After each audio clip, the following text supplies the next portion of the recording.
Olá, eu sou Marilene de Paula, coordenadora de programa da Fundação Heinrich Böll. Nesse momento de distanciamento social, a Fundação realiza Conversas com a BOL, uma série de entrevistas com pesquisadores e ativistas. Hoje temos a presença de Célia Katsnetsky, que é economista e professora do Instituto de Economia da UFRJ, e Ademar Mineiro, também economista, membro da REBRIP, que é a Rede Brasileira pela Integração dos Povos, e do Grupo de Reflexão sobre Relações Internacionais. O tema hoje é os impactos na economia da crise provocada pelo coronavírus. Eu acho que o debate, de um modo geral, ele está evoluindo para uma posição de que essa oposição entre economia e saúde ela é um falso dilema. Né? Acho que está havendo já um consenso, acho que o Brasil talvez seja uma exceção, né, nesse consenso, mas eu acho que é interessante também a gente ver um pouco não cair na armadilha de, bom, já que não tem um problema econômico, então vamos tratar também do isolamento social, distanciamento e tal. Eu acho que tem uma questão moral que é a primeira de tudo, né? Que é a questão da vida humana, é um valor fundamental. Né? Mesmo que a economia fosse prejudicada, e ela certamente é prejudicada no curto prazo, mas se elas tiverem seu sustento garantido, as suas necessidades básicas satisfeitas, claramente, quer dizer, esse dilema se desfaz, né? Mas ele se desfaz em termos de você pensar numa prioridade. Existe uma prioridade moral que é o reconhecimento do valor fundamental da vida humana. E a gente lembrar que a economia existe para atender necessidades humanas. Né? Então, você quer preservar a vida das pessoas e você quer que a economia funcione porque você quer que as pessoas tenham suas necessidades satisfeitas. No caso, o governo brasileiro tomou essa iniciativa no começo, né, de tentar evitar o isolamento social, mas acabou caindo para uma realidade que acabou opondo o próprio presidente da República ao seu ministro da Saúde, né, e prevaleceu aí a visão do Ministério da Saúde de que você banque o isolamento social, inclusive com amplo respaldo da maior parte dos governadores, né, que, na verdade, são os que vão se confrontar mais de perto com a crise. Né? A gente está vendo, inclusive, muita dificuldade de implementação das medidas, mas que vão na direção correta, na direção de você dar uma renda mínima para as pessoas, de garantir renda para que as pessoas, especialmente do setor informal, possam resistir aí a esse tempo que a gente vai passar no confinamento, que a gente não tem ideia nem de quanto tempo isso vai durar. Né? Então, acho que novas medidas vão ter que ser tomadas. Né? Acho que, do ponto de vista das medidas para o mercado de trabalho formal, você está impondo perdas expressivas aos trabalhadores do setor formal, né? Com essa possibilidade de redução salarial. Na verdade, caminhando nesse sentido, você esquece também que quando você está tirando renda dos trabalhadores, você está prejudicando, inclusive, a retomada da economia lá na frente. Né? Então, ao reduzir a renda dos trabalhadores com algumas dessas medidas que estão vindo, você, em realidade, está dificultando a retomada da economia mais à frente. Há várias desigualdades que elas ficam bem salientes, né, numa situação como essa. Essa situação ela mostra desigualdade de vulnerabilidade ou de exposição ao risco de diferentes grupos na população. Desigualdade que passa pela questão também da habitação. Né? Em países como o nosso, por exemplo, esses fatores eles tendem a se acumular. Né? Essas vulnerabilidades elas tendem a se acumular em torno de variáveis mais socioeconômicas mesmo. Essa crise de saúde, ela explicitou um problema. Ela agrava o problema, concordo, mas ela, de fato, explicitou um problema que a gente já tinha. A própria dificuldade agora de achar quem são as pessoas mais atingidas pela crise e como levar adiante o programa de colocar renda na mão das pessoas, mostrou essa dificuldade. Ou seja, nós não sabemos, a essa altura nós não sabemos nem quem é esse tal do informal. Talvez você possa pensar que você tenha vários informais, diversos níveis de informalidade.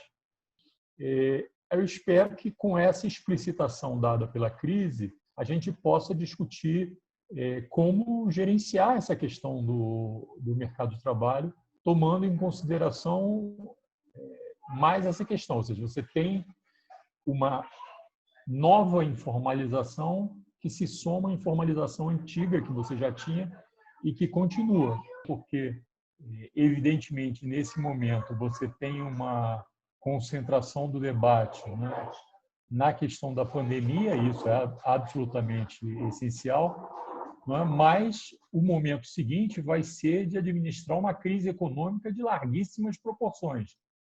O mundo passou por um experimento que eu acho desastroso, né? É um experimento falido, que a crise deixou bastante claro que ele é falido, de desregulamentação do mercado de trabalho, né? Então, houve uma aposta numa flexibilização generalizada, né? Que isso seria a resposta que o mundo deveria dar às questões de desemprego, etc. E ficou bastante claro que essa resposta ela não é sólida. Quem apostou menos nisso teve um comportamento melhor no mercado de trabalho, vai sair melhor dessa crise. Então, essa dissolução, essa solvência, né, no mau sentido aí do mercado de trabalho, é algo que a gente precisa voltar atrás e reconfigurar, né, pensar numa re-regulamentação desse mercado de trabalho. Dentro disso, obviamente, a organização do trabalho também é muito importante, né? Uma coisa que a gente vê na crise, que países que pensaram nas reformas ou nas políticas, nas intervenções para a situação de crise, contando como um dos interlocutores, os sindicatos, né, as formas de organização do trabalho, conseguiram ir mais rápido, né, fazer as políticas mais rapidamente. A gente tem que voltar a pensar essas instituições do mercado de trabalho que são muito importantes. Não só, isso é interessante, a gente sempre soube que elas eram importantes para proteger os salários, para eventualmente proteger os empregos, mas elas também têm uma função de coordenação. Numa hora de crise, você tem que ter um representante do trabalho para sentar na mesa junto com o governo e pensar como é que a gente vai fazer a travessia, né, numa situação como essa. A outra coisa que eu acho que é importante também, que sai um pouco de lição da crise, é você pensar a questão da renda mínima garantida como sendo algo que tem que ser institucionalizado no país. Então, tem que ter uma renda mínima garantida que esteja constitucionalmente garantida para os brasileiros. É um direito das pessoas que se empobrecem, né?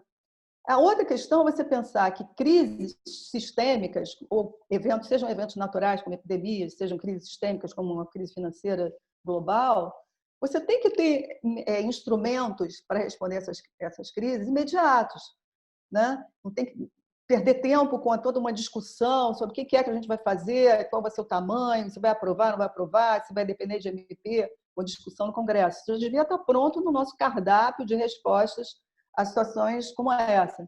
A outra coisa é, obviamente, a gente viu o problema da saúde. Todo mundo já sabia no Brasil que o SUS é extremamente subfinanciado, né? Então, assim, se quer ter um sistema universal em obediência às normas constitucionais, tem que ter musculatura, né? Como é que você tem essa musculatura com uma PEC do teto do gasto, né, que virou já em toda a nossa Constituição, colocando esse torniquete, né, na possibilidade do governo ampliar os recursos que vão para o SUS, né? A outra coisa, duas últimas coisas, vou falar rapidamente, é a internet, né? Eu nunca pensei, tanto como eu estou pensando agora, que a conectividade deve fazer parte dos bens fundamentais da sociedade contemporânea, que tem que estar garantidos para todos. E isso fica muito claro quando a gente pensa, por exemplo, na questão do home office, né? A gente que pode trabalhar em casa porque tem acesso à internet, não só pelas características do seu próprio trabalho, mas porque tem bom acesso à internet, mas também na questão da educação, né? Quer dizer, as crianças que estão em escola particular, em escolas particulares de elite, elas estão tendo, de alguma forma, né, estão conseguindo manter a sua ligação com a educação, com o ensino, etc. As crianças da rede pública, o que está acontecendo com elas? Elas estão dentro de casa, em casas que são moradias precárias, enfim, elas estão excluídas desse mundo, né? Tem o celular, a internet celular, mas não é a mesma coisa, né? A gente sabe que não é. Existe uma estratificação na conectividade que a gente precisa falar sobre ela. E, finalmente, a questão da tributação, porque, no fundo, muitas dessas coisas são muito caras e alguém vai ter que financiar isso. e a gente tem uma estrutura de financiamento do Estado que ela é extremamente regressiva. Então, quando é que a gente vai enfrentar essa questão do financiamento do Estado que vai prover esses bens públicos que a gente quer? Diminuir a incidência de impostos sobre os que ganham menos e aumentar sobre os que ganham mais, e aumentar o bolo também, porque sem aumentar o bolo, como é que eu posso ter um SUS? Eu acho que é preciso a gente aproveitar esse momento para rever o que eu chamo de sistema de insanidade fiscal que a gente foi montando no Brasil. Nós montamos uma série de restrições que tornam absolutamente impossível você usar o regime fiscal do ponto de vista de alavancar a economia, que é o que, além do mais, amarrou de tal forma os níveis subnacionais, os estados e municípios, que isso está ficando sufocante, né, nesse momento. Porque a União, ela, de certa forma, tem poder de emissão, emite dívida também, emite moeda, então ela se livra do problema, né, com os seus mecanismos. Os estados e municípios não têm essa capacidade. Como você usar o sistema tributário como um elemento de redistribuição de renda, se a crise tem alguma coisa positiva, é te obrigar a repensar o que você vinha fazendo